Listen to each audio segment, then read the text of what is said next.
Pronto, gente. Mecanismo geral de contração muscular. Isso aqui é cheque, vai cair. Botei um desenhozinho, né? Sou a rainha do desenhozinho de riscar. Então, vamos lá pelo desenhozinho. Primeiro ponto.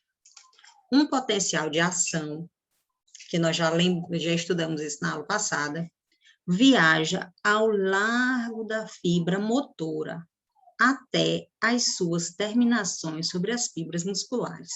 Então, tá aqui a nossa placa motora, ó. Potencial de ação viajou até chegar aqui nas terminações, vou botar de laranjinha, amarelinho, nas terminações da placa motora sobre as fibras musculares, certo? Então, tá aqui as terminações da fibra motora até as suas fibras musculares.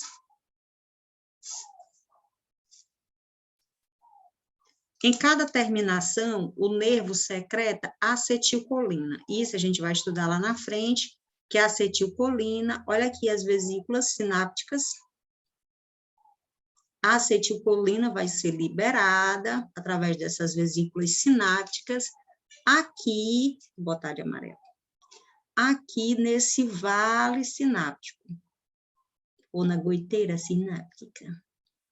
Certo? Então, o impulso nervoso veio, viajou ao largo da fibra motora, até as suas terminações sobre as fibras musculares, cada nervo liberou, secretou vesículas de acetilcolina, a acetilcolina vai atuar na zona local da membrana da fibra muscular e vai abrir canais.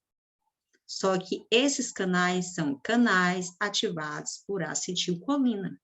A gente já estudou os canais ativados por voltagem e já estudamos canais ativados por ligando. Agora, esses aqui são canais ativados por acetilcolina. A abertura dos canais ativados por acetilcolina permite que uma grande quantidade de sódio se difunda para o interior da membrana, iniciando o potencial de ação.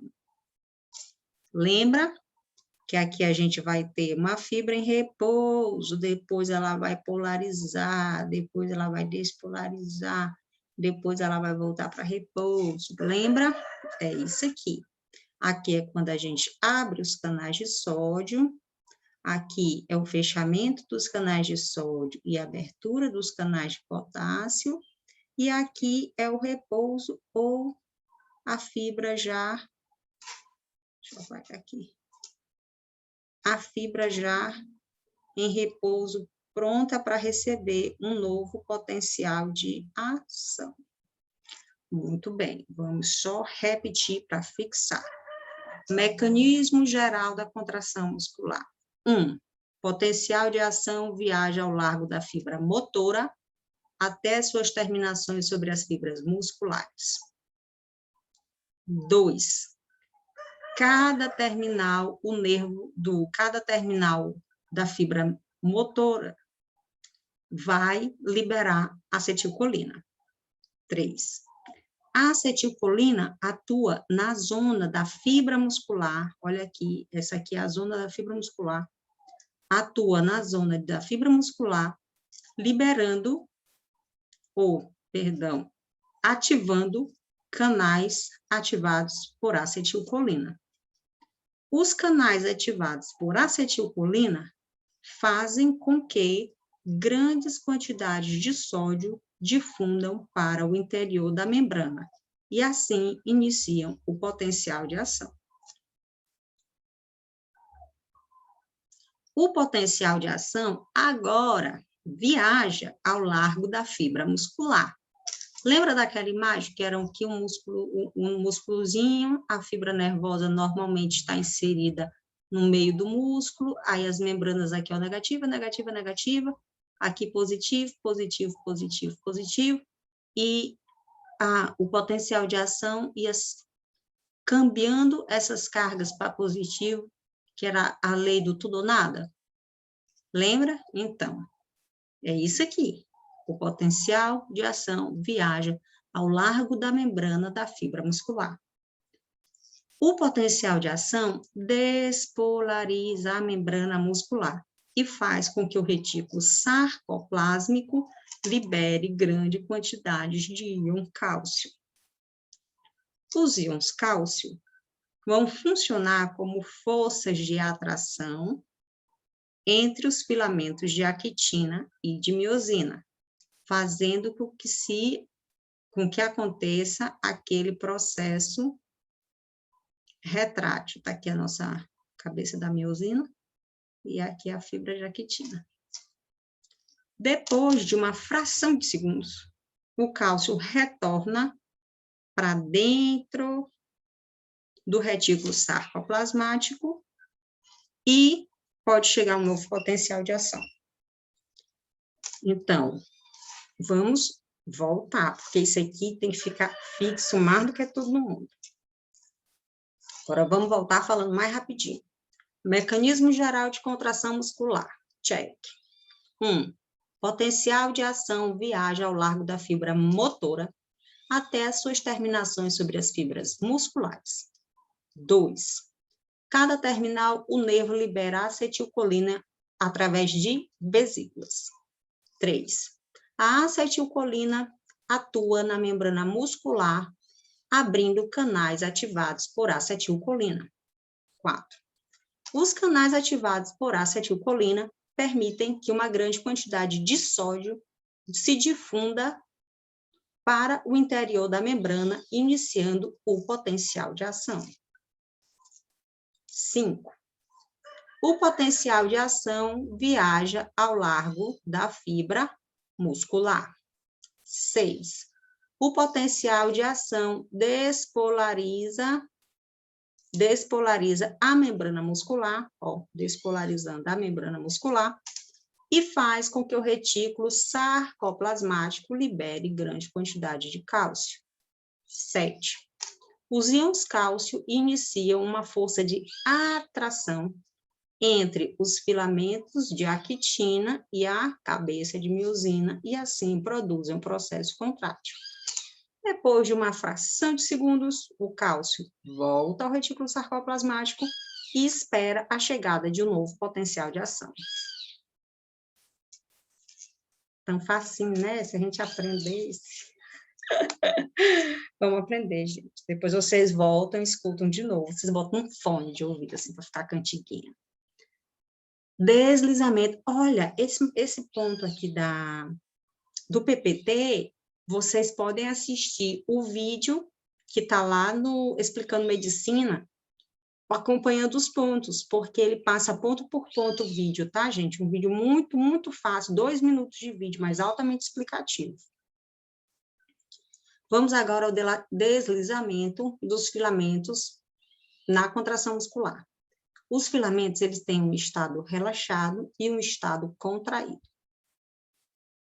No estado relaxado, os extremos do filamento de actina, entre os dois discos zetas, se superponem entre si. No estado, está aqui o estado relaxado, certo? Os filamentos de actina, está aqui os discos zeta, Os filamentos de actina entre dois discos zeta, está aqui o outro disco zeta, apenas se superponem, apenas estão aqui. No estado contraído, os filamentos de actina, eles são tracionados para os filamentos de miosina. Então, eles têm uma máxima contração. Está aqui os filamentos, está aqui o disco zeta, o outro disco zeta. Olha os filamentos de actina, eles foram tracionados, Ó, como eles estão bem pertinho. Aqui eles estavam longe, né? Aqui eles estão bem pertinho. Então, no estado relaxado, os filamentos de actina dos discos zeta apenas se superponem entre si. No estado contraído, os filamentos de actina, eles são tracionados para os filamentos da miosina, de modo que os seus extremos superponem entre si numa máxima extensão. Então, quem vai ser movido são esses filamentos de actina. Eles aqui eles estavam distantes, né? Apenas se superponem. E aqui eles, ó, vão ser tracionados. E vão ficar, ó, tracionados pelo processo do golpe ativo, que a gente vai ver mais daqui a pouco. Certo? Estado relaxado, apenas se superpõe. Eu vou apagar aqui, ó. Estado relaxado, apenas se superpõem. Estado contraído, são tracionados. Características moleculares dos filamentos de actina e miosina. Então, vamos lá. A miosina. A miosina, ela tem essa cadeia pesada e a cadeia leve. Então, ela tem aqui as duas cadeias, aí ela vem para cá uma cadeia pesada, uma cadeia pesada, uma cadeia leve, uma cadeia leve. E elas vão se juntando em filamentos. Essa aqui é uma molécula, aqui elas vão se juntando em filamentos, bem espessos. Por isso que os filamentos de miosina são filamentos oscuros, como fala, escuros, porque eles são bem espessos.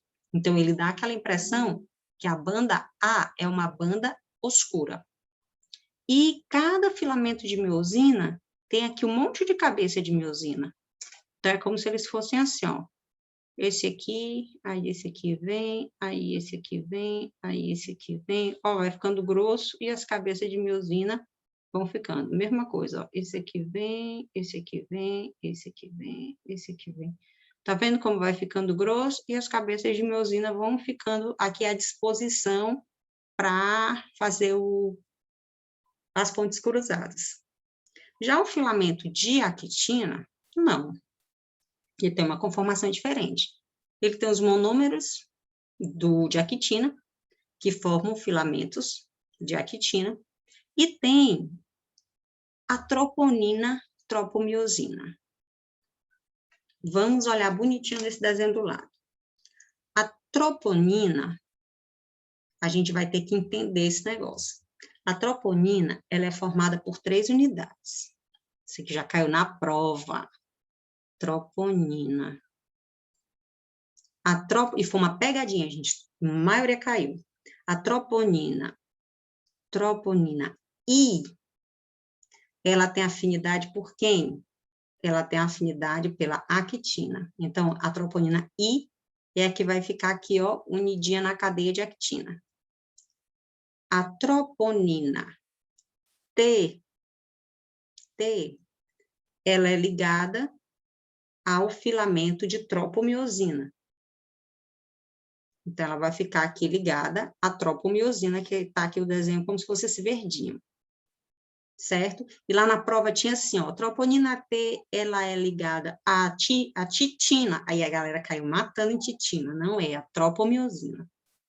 A partezinha, né, a unidade do filamento, ou a unidade da troponina C, ela vai ter afinidade com quem?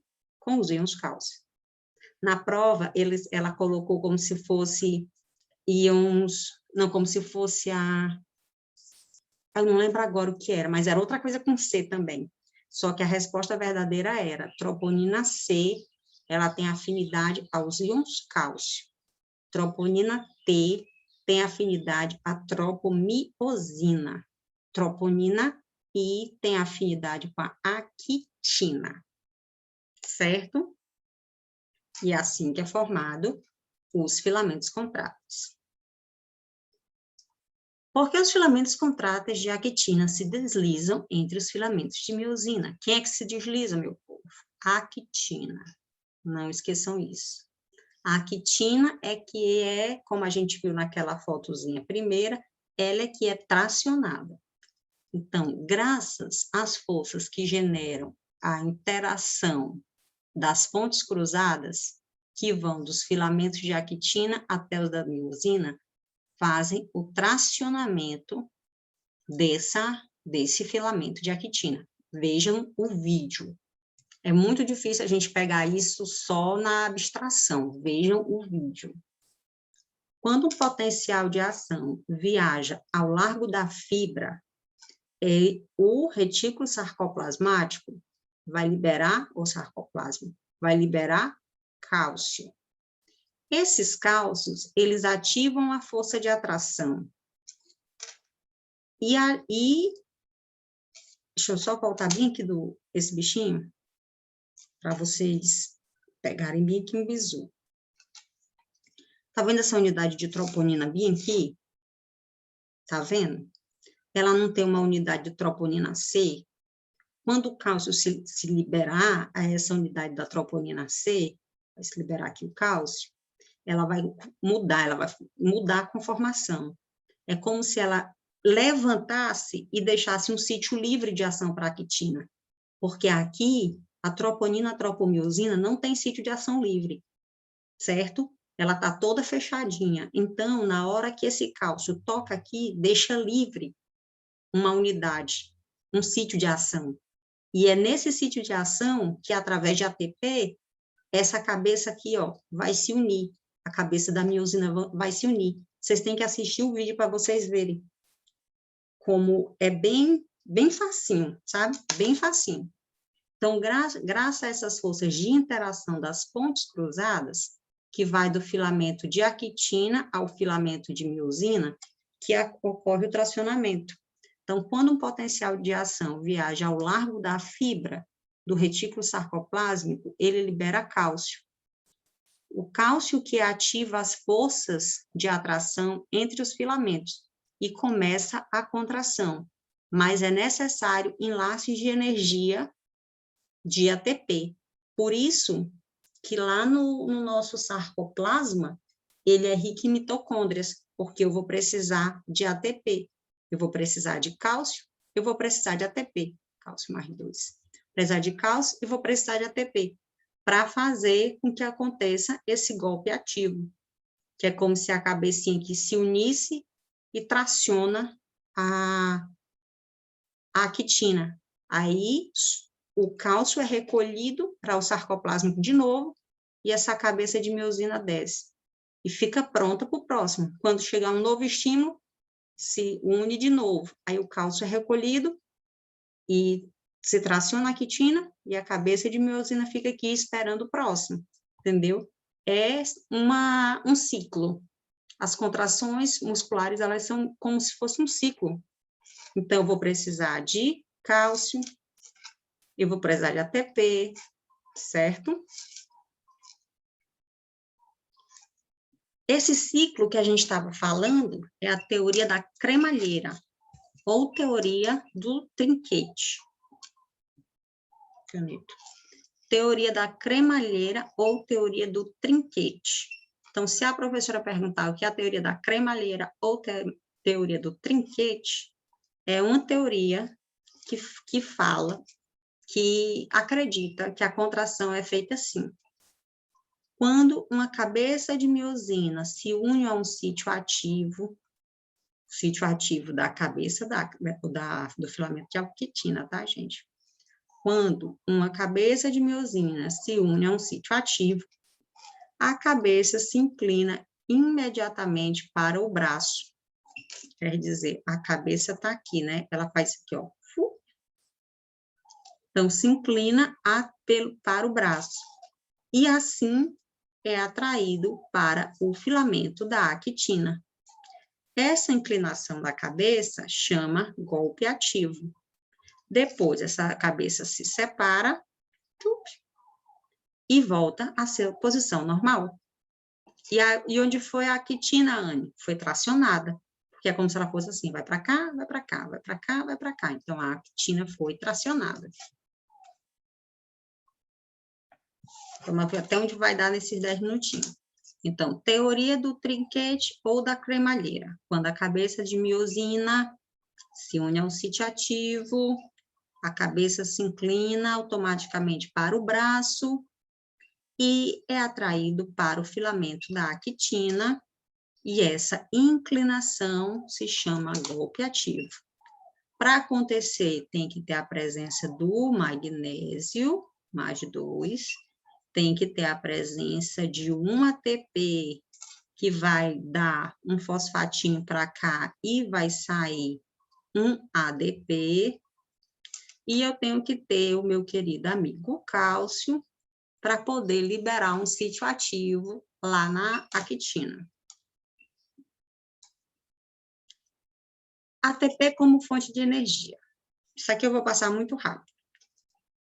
Quando maior a magnitude do trabalho, maior a quantidade de ATP que eu preciso, o nome disso é efeito Fenn. Se a professora perguntar, o que é efeito Fenn? Efeito Fenn é uma lei que diz que, é um conceito que diz que, quanto maior a magnitude do trabalho que o músculo realiza, mais a quantidade de ATP que o músculo precisa. Pronto. Que é o efeito Fenn.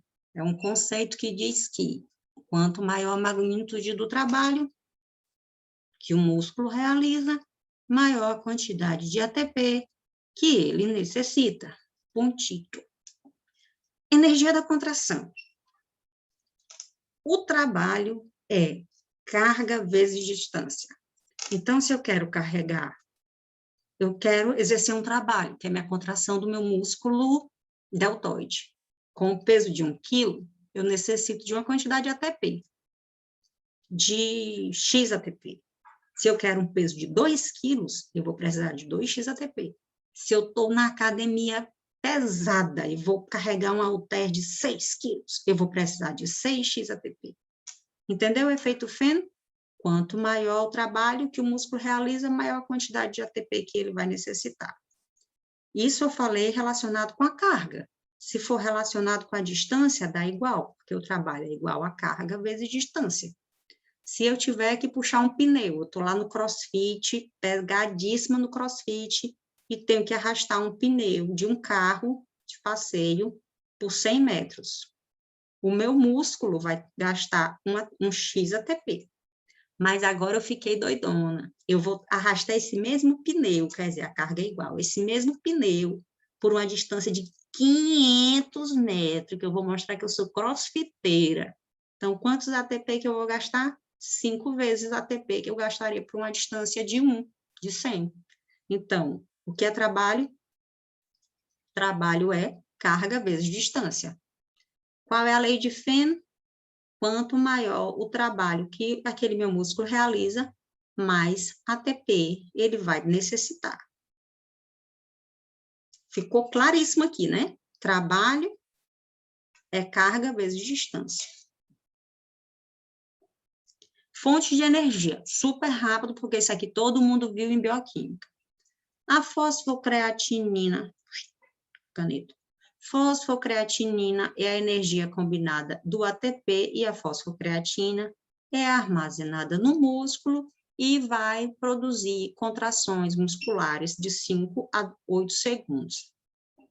A glicólise, ela vem do glicogênio, é muito importante. A glicólise é um processo de contração que ainda é anaeróbio durante alguns segundos e sustenta a contração muscular até depois de 1 minuto. Beleza, até depois de 1 minuto, já é uma contração mais sustenida. E o metabolismo oxidativo. O metabolismo oxidativo é mais de 95% de toda a energia dos músculos que é sustenido a longo ou a largo prazo vindo desta fonte. Então, se a gente lembrar, vocês lembram que a gente tem musculatura que ela passa o dia inteiro tracionada, como os músculos que vão definir a nossa postura eretra. Tá aqui a nossa coluna, esses músculos que vão manter a ereção da coluna, eles vão passar o tempo todo tracionados, os músculos do pescoço também. Então, temos algumas musculaturas que elas passam longos períodos em atividade. Então, elas vão utilizar essas fontes. Procede de graxas, de gorduras, e elas podem ficar até de 2 a 4 horas e ela tem, essas graxas, elas têm muito mais energia que fonte de carboidratos, por exemplo. Então, aqui a gente deu três formas de fonte de energia para a contração muscular. Só que isso aí o professor já deu em bioquímica, a prova de bioquímica agora é dia 15, né? Não 17. Então, acho que ela deve estar todo mundo louco estudando. 2 tipos de contração, super fácil isso aqui. Se a professora perguntar quais são os 2 tipos de contração, você vai falar isométrica e isotônica. Qual é a diferença entre eles? A iso vem de igual. Métrica vem de tamanho. Então, a isométrica, o músculo não se acorta. O músculo não se acorta. Quer dizer, o músculo mantém o mesmo tamanho. Se eu vou falar de uma isotônica, iso é igual, tônus é tensão. Então, se eu vou falar isotônica, quer dizer, o músculo se acorda, mas não muda a tensão. Não tem diferença de tensão. Então, vamos lá. Ler agora o conceito dela, né? Contração isométrica, quando o músculo não se acorta durante a contração. Quer dizer, não tem movimento articular. É uma contração estática. É quando você fica fazendo agachamento encostado na parede e o professor manda tu ficar 30 segundos encostado na parede, sem poder descer e sem poder subir. E tu chorando. Isso é uma contração isométrica. Certo? Contração isotônica. É quando se acorta o músculo. Porém, permanece a uma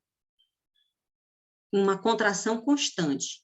Ou seja, quando tu tá fazendo aquela série de rosca direta, que tu fica lá, 1, 2, 3, faz aí 3 séries de 10, 3 séries de 12. Então, isso aqui você está trabalhando uma contração isotônica. Então, é só lembrar, contração isomérica, ela é estática, não tem movimento articular, o músculo não se acorta. Isométrico, não se acorta. Contração isotônica, quer dizer o quê? Que o músculo se acorta, mas a tensão que ele vai pegar é uma tensão constante, certo? Não vai alterar a tensão. Ela é uma contração dinâmica, certo? Isométrica, estática, não se acorta. Isotônica, dinâmica, se acorta e não muda a tensão. Beleza. Tipos de fibra. Esses tipos de fibra a gente vai começar para a parte 3, tá, gente? Que já está dando tchau no nosso tempo. Para parte 3 a gente acaba tudo e vamos... Porque esses capítulos daqui para frente são delícias, são muito bons. Então, parte 1 já acabou. Vamos se encontrar daqui a pouco para a gente aprender sobre fibras do tipo 1, do tipo 2 e terminar o nosso capítulo 6. Beijão!